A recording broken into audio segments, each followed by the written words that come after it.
చాలామంది ఆడవాళ్ళు పెళ్ళికి మంచిగా కనిపించాలి, ఫంక్షన్లకు మంచిగా కనిపించాలి అని చెప్పి తక్కువ ధరలో చూస్తుంటారు ఇవాళ రేపు. కానీ ఏడ కొనాలి, ఎక్కడ కొనాలి, ఎంత తక్కువ ధరలో లేవుగా అని చెప్పి కొంచెం టెన్షన్ అవుతూ ఉంటారు.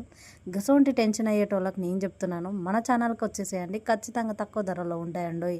ఇది వచ్చేసి 999 రూపాయలు మాత్రమే. గింత తక్కువలో ఎవ్వరు ఇయ్యరని అనుకుంటున్నాను. నా ఛానల్ 500 క్రాస్ అయిందండి, సబ్స్క్రైబర్స్ 520 దాకా రావస్తుంది. చాలా థ్యాంక్ యూ అండి అందరికీ నా ఛానల్ని ట్రస్ట్ చేసి వచ్చినందుకు. ఆర్డర్ చేసుకున్న వాళ్ళందరికీ ధన్యవాదములు అండి. చాలామంది క్యాష్ ఆన్ డెలివరీ కావాలి అని అంటున్నారు. క్యాష్ ఆన్ డెలివరీ అయినా కూడా పైసలు ఇచ్చేదే కదండి, ఆన్లైన్ పేమెంట్ అయినా పైసలు కట్టేది, కాకపోతే ఫస్ట్ కడతారు అంతే. మీకు గినక జెన్యున్గా, చాలా జెన్యున్గా ఇస్తున్నానండి. చాలామంది మోసం చేస్తూ ఉంటారు. నేను చెప్తున్నాను కదా, నా నెంబర్ కూడా పెడుతున్నాను కదండి, మీరు పోలీస్ కేసు కూడా పెట్టుకోవచ్చు కదా నేను ఇన్ కేసు జెన్యున్గా ఇవ్వకుంటే. ఇక మీకు చెప్పేది ఒకటి ముచ్చట, తక్కువ ధరలో ఉన్నాయి, ఫాస్ట్గా ఆర్డర్ చేసేసుకోండి. గది కూడా లిమిటెడ్ స్టాక్లో ఉన్నాయి.